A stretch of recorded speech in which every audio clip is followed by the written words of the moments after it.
আসসালামু আলাইকুম। আশা করি আপনারা ভালো আছেন। আমি আমেরিকার ঘরবাড়ি নিয়ে অনেক ভিডিও বানিয়েছি।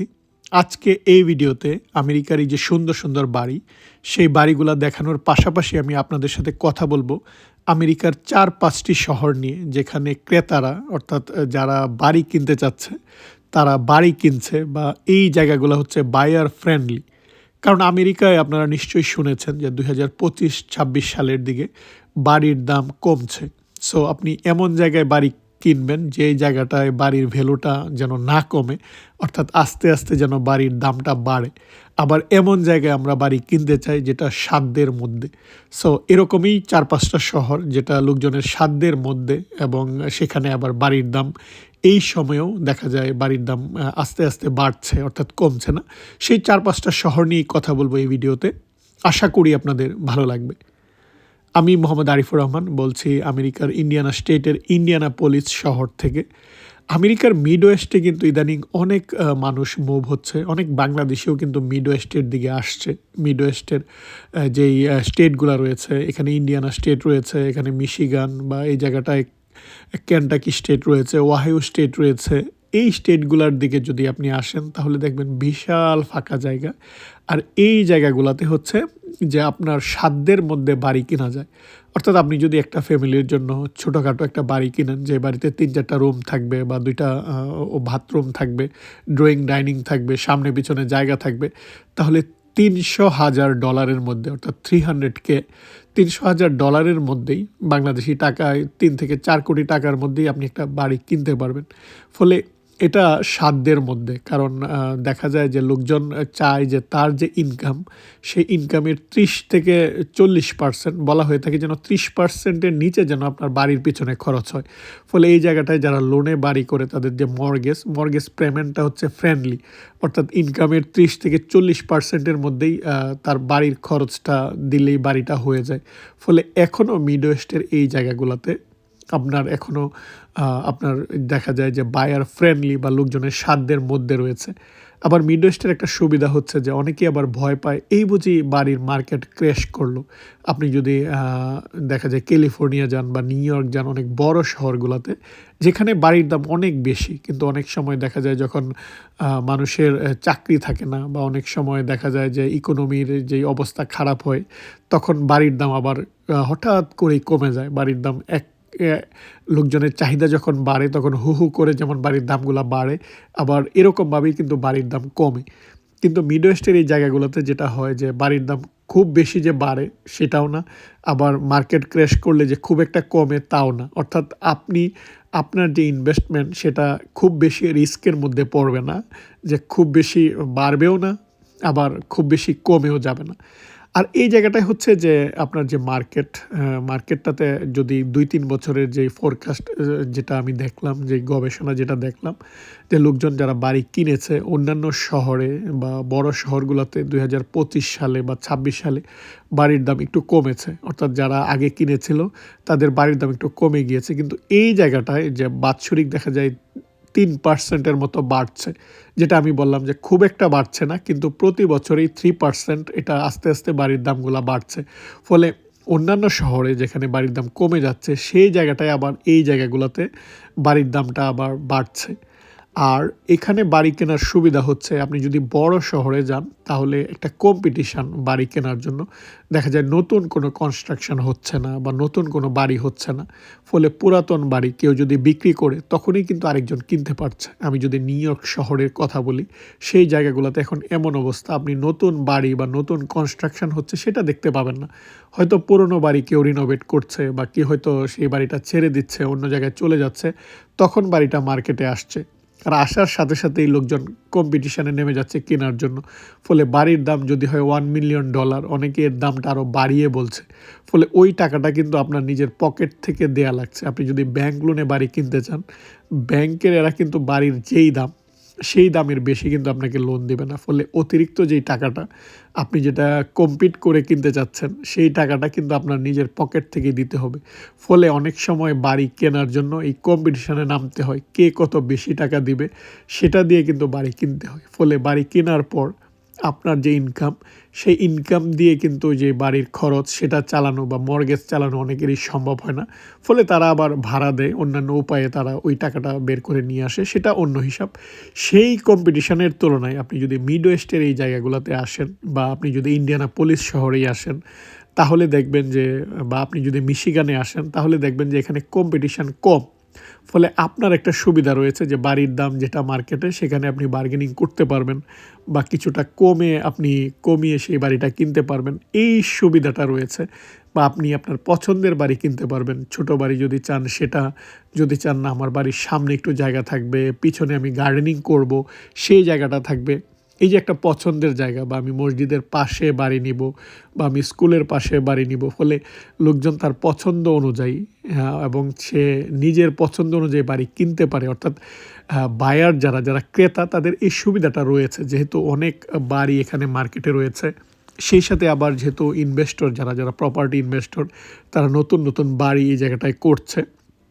ওরা এই জায়গাটায় বাড়ি করছে কারণ এখানে হচ্ছে ডিমান্ড রয়েছে, বাড়ি ভাড়ারও যেমন ডিমান্ড রয়েছে, লোকজন যেহেতু মুভ হচ্ছে তাই লোকজন এই জায়গাগুলোতে লোকজন বাড়ছে। অনেকেই সাধ্যের মধ্যে বাড়ি কিনছে বা এই জায়গাটায় অনেক ইন্ডাস্ট্রি রয়েছে, ফলে যারা চাকরিজীবী তারা এই জায়গাগুলোতে মুভ হচ্ছে। ফলে এদিকে কিন্তু নতুন এই যে ফাঁকা জায়গাগুলো দেখতে পাচ্ছেন সেখানে নতুন বাড়ি হচ্ছে।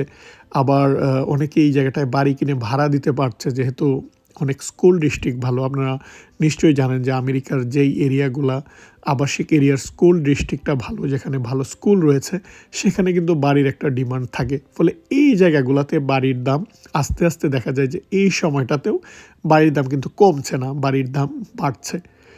ফলে আপনি এরকম জায়গায়, যেই জায়গাগুলোতে বাড়ির দাম একটু বাড়ে বা যেখানে আপনার সাধ্যের মধ্যে বাড়ি রয়েছে, সেই জায়গাগুলোতেই কিন্তু লোকজন মুভ হয়ে সেই জায়গাগুলোতে বাড়ি কিনছে। অনেকেই আমাকে প্রশ্ন করে থাকেন যে আমি ইন্ডিয়ানাপোলিস বা ইন্ডিয়ানা স্টেটে মুভ হতে চাই, এই জায়গাগুলোতে কেমন সুযোগ সুবিধা রয়েছে? প্রথম সুযোগ সুবিধা হচ্ছে লোকজন চায় যে ওই জায়গাটা একটা ভালো চাকরি থাকবে।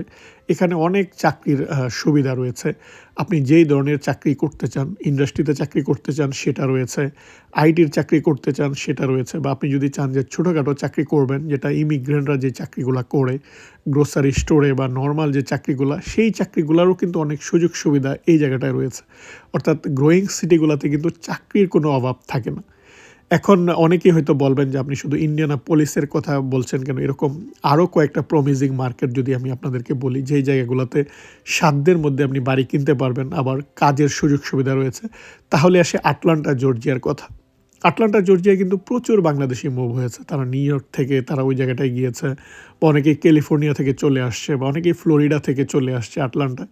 আটলান্টায় প্রচুর বাংলাদেশিদের বসবাস, এবং আটলান্টায় সাধ্যের মধ্যে আপনি আপনার যেই ইনকাম, সেই ইনকামের মধ্যে আপনি আপনার পছন্দের একটা বাড়ি কিনতে পারবেন। সেখানে বড় বাংলাদেশি কমিউনিটি রয়েছে, সেখানে মসজিদ রয়েছে, সেখানে একটা বিশাল এয়ারপোর্ট রয়েছে, আপনি বাংলাদেশে চলে যেতে পারবেন। এবং আটলান্টার ওয়েদার খুবই ভালো। হ্যাঁ, খুব যে স্নোফল হয় তা নয়, বছরে হয়তো একবার স্নোফল হয়, আবার খুব বেশি যে গরম পড়ে তাও না। সব মিলিয়ে হচ্ছে আবহাওয়ার কথা যদি চিন্তা করেন, যে ফ্লোরিডার পরপরই আপনার আটলান্টার অবস্থান। ফলে আটলান্টায় আপনি যদি মুভ হতে চান, আপনার সাধ্যের মধ্যে সেই জায়গাটায় বাড়ি কিনতে পারবেন, এবং আপনারা যেই জিনিসগুলো চান সেই জিনিসগুলো কিন্তু রয়েছে। আরেকটা শহর সেটা হচ্ছে শার্লট, নর্থ ক্যারোলিনা। এটাও একটা গ্রোয়িং সিটি।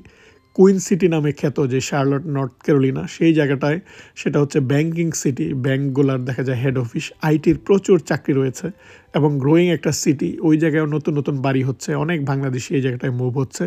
বিশেষ করে ইউনিভার্সিটি অফ নর্থ ক্যারোলিনা শার্লটে প্রচুর বাংলাদেশি ছাত্রছাত্রী রয়েছে, বা নর্থ ক্যারোলিনায় যে রিসার্চ ট্রায়াঙ্গেল যেই পার্ক, সেই এলাকায়ও কিন্তু প্রচুর বাংলাদেশিদের বসবাস।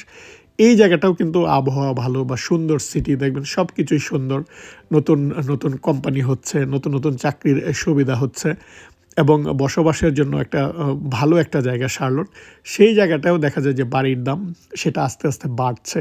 অর্থাৎ আপনি যদি সেই জায়গাটায় সাধ্যের মধ্যে বাড়ি কিনেন, এক হচ্ছে যে সাধ্যের মধ্যে আপনি বাড়ি কিনতে পারবেন। আপনি যদি 300K বা 400K, $300,000 বা $400,000 মধ্যে বাড়ি কিনতে চান, সেটা আপনি কিনতে পারবেন।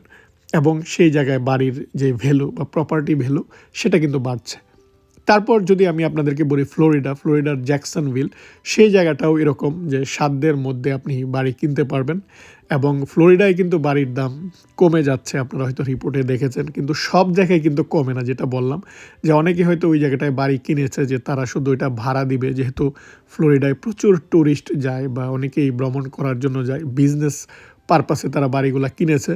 কিন্তু হঠাৎ করেই দেখা যায় যে বাড়িগুলার যেই ট্যাক্স বা বাড়িগুলার যেই আপনার যে ইন্স্যুরেন্স রয়েছে, ইন্স্যুরেন্স যখন অনেক বেড়ে যায় তখন ওদের মাসিক খরচটা বেড়ে যায়, তখন বাড়িটা ওরা বিক্রি করে দিতে চায়। ওই বাড়িগুলো মার্কেটে চলে আসে, কিন্তু সেটা আপনার বসবাসের জন্য না, বা সেটা আবাসিক এরিয়ায় বা যে এরিয়াগুলো ভালো দেখবেন ওই এরিয়ার মধ্যে থাকে না। ফলে যেই এরিয়াটা ভালো, যেখানে লোকজন বসবাস করে, সেই জায়গাটায় কিন্তু বাড়ির ভ্যালুটা বাড়ে। ফলে জ্যাকসনভিলেও বাড়ির যে ভ্যালু সেটা বাড়ছে। তারপর ওকলাহামা স্টেটের, যদি ওকলাহামা সিটির কথা বলি, এটাও একটা অন্যতম বায়ার ফ্রেন্ডলি র্যাঙ্কিংয়ের মধ্যে, যেটা দেখলাম যে র্যাঙ্কিংয়ের মধ্যে ওকলাহামা সিটিটা রয়েছে। এখানে যেমন আপনি সাধ্যের মধ্যে ওরা বাড়ি অফার করছে, এবং এমনকি ওকলাহামা সিটি অর্থাৎ কম যেই বাড়ির প্রাইসটা রয়েছে, বাড়ির প্রাইসটা তুলনামূলকভাবে কম। বা আপনি যদি আটলান্টা শার্লটের তুলনায় আসেন তাহলে ওকলাহামায় বাজেট ফ্রেন্ডলি, কিন্তু আটলান্টার মতো আপনার এত যে বাংলাদেশি পরিবেশ সেটা কিন্তু আপনি এই জায়গাটায় পাবেন না। ফলে আপনার যেই চাহিদা, আপনি কেমন জায়গায় থাকতে চান, এক হচ্ছে যে আপনার চাকরি, আপনি যে পছন্দের চাকরি চান সেই চাকরিটা এই জায়গায় রয়েছে কিনা সেটা প্রথম দেখবেন। দুই হচ্ছে প্রত্যেকেই চায় একটা সুন্দর বাড়ি, বাড়িতে বসবাস করতে চায়। কারণ আমরা যারা বাইরে আসি, বাইরে একটা যে আসার পর বাইরের যে ফেসিলিটিস বা যে সুযোগ সুবিধা নেওয়ার জন্য আপনি বাইরে আসছেন, এর মধ্যে অন্যতম হচ্ছে একটা সুন্দর বাড়ি থাকা বা আপনার একটা গাড়ি থাকবে। ফলে এই সাধ্যের মধ্যে বাড়ি কেনাটা, সেটা যদি কিনতে পারবেন সেই জায়গাটায় দেখবেন যে এই জায়গাটায় আপনি সাধ্যের মধ্যে বাড়িটা কিনতে পারবেন কিনা। তারপর হচ্ছে আপনার অন্যান্য ফেসিলিটিস, যে আপনার পাশে মসজিদ রয়েছে কিনা যেই জায়গাটায় আপনি যাবেন, বা আপনার আশেপাশের পরিবেশ কেমন, বাংলাদেশি কমিউনিটির মধ্যে যদি থাকতে চান কমিউনিটিটা কেমন রয়েছে। তারপর হচ্ছে কাছাকাছি এয়ারপোর্ট, অনেক সময় আমরা বাংলাদেশে ট্রাভেল করি, তখন দূরে এয়ারপোর্ট থাকলে কিন্তু আমাদের অনেক অর্থাৎ এমনিতেই জার্নিটা অনেক লম্বা। তারপর আপনার কাছাকাছি যদি কোনো আন্তর্জাতিক বিমানবন্দর না থাকে তখন কিন্তু সেটা আরও লম্বা হয়। কারণ আমেরিকা বিশাল দেশ, বিশাল দেশ। আপনি চাইলে যেই জায়গাটায় প্রচণ্ড গরম সেই জায়গাটা থেকে আপনি ঠান্ডার জায়গায় যেতে পারবেন। আপনার ঠান্ডা পছন্দ না হলে ঠান্ডার জায়গা থেকে আপনি গরমের জায়গায় যেতে পারবেন, বা আপনি মাঝামাঝি জায়গায় থাকতে পারবেন। যেরকম জায়গায় আপনি থাকতে চান সেরকম জায়গায় আপনি থাকতে পারবেন। আপনি চাইলে লেকের পাশে আপনি বাড়ি নিতে পারবেন, সমুদ্রের পাশে আপনি বাড়ি নিতে পারবেন, ছোট বাড়ি আপনি চাইলে ছোট বাড়ি নিতে পারবেন, বিশাল প্রাসাদের মতো বাড়ি যদি চান সেটাও আপনি নিতে পারবেন। অর্থাৎ আপনার নানা রকম অপশান এই জায়গাটায় রয়েছে। ফলে আপনার রিকোয়ারমেন্টটা কী, সেই রিকোয়ারমেন্ট অনুযায়ী যেই জায়গাটা বা যে এরিয়ায় থাকলে আপনি ভালো থাকবেন সেটা নির্বাচন করবেন। অনেকেই আমাকে জিজ্ঞাসা করেন যে আমি মুভ হতে চাই, মিড ওয়েস্টের দিকে মুভ হতে চাই, চাকরির সুযোগ সুবিধাটা কেমন, বা মিড ওয়েস্টে বাড়ির দাম কেমন। বর্তমানে অনলাইনে সব কিছুই অ্যাভেলেবেল, বিশেষ করে যেই আমাদের আর্টিফিশিয়াল ইন্টেলিজেন্স যেই রয়েছে বা যে চ্যাট জিপিটি, সেখানে যদি আপনি আপনার রিকোয়ারমেন্টগুলো দেন সেই কিন্তু আপনাকে সাজেশান দিয়ে দেবে। আমরা এখন ঘুরতে যাওয়ার আগে অনেক সময় দেখা যায় যে আমরা ওই জায়গাটায় আমাদের রিকোয়ারমেন্ট আমরা লিখি যে আমি ওই জায়গাটায় যেতে চাই, ওই জায়গাটায় আমাকে একটা বাজেট ফ্রেন্ডলি হোটেল দাও, বা আবহাওয়া কেমন, কোন সময়টায় গেলে ভালো হবে, বা আমাকে একটা ট্রাভেল প্ল্যান করে দাও। ও কিন্তু সুন্দর করে প্ল্যান করে দেয়। ফলে এখন আপনার হাতের কাছে কিন্তু ইনফরমেশান অ্যাভেলেবেল, আপনি চাইলেই আপনি ইনফরমেশান নিতে পারবেন। ফলে আপনারা যখন কোথাও মুভ হবেন, বা আপনি কোন সিটিতে চাকরি নিতে যাচ্ছেন সেই সিটির আদার্স রিকোয়ারমেন্টগুলো কিন্তু চাইলেই আপনারা চেক করে নিতে পারবেন। তারপরও যদি আপনারা জানতে চান বা আপনারা যদি ভ্রমণ করতে চান, ওই স্টেট বা ওই জায়গাটায় যাওয়ার পর ওখানে বাংলাদেশি গ্রোসারি রয়েছে বা মসজিদ রয়েছে, ওই কমিউনিটির লোকজনের সাথে কথা বললেই আপনি ওই কমিউনিটি সম্পর্কে, সুযোগ সুবিধা সম্পর্কে কিন্তু ডিটেল জানতে পারবেন। ফলে এটা অনেকটা ইজি।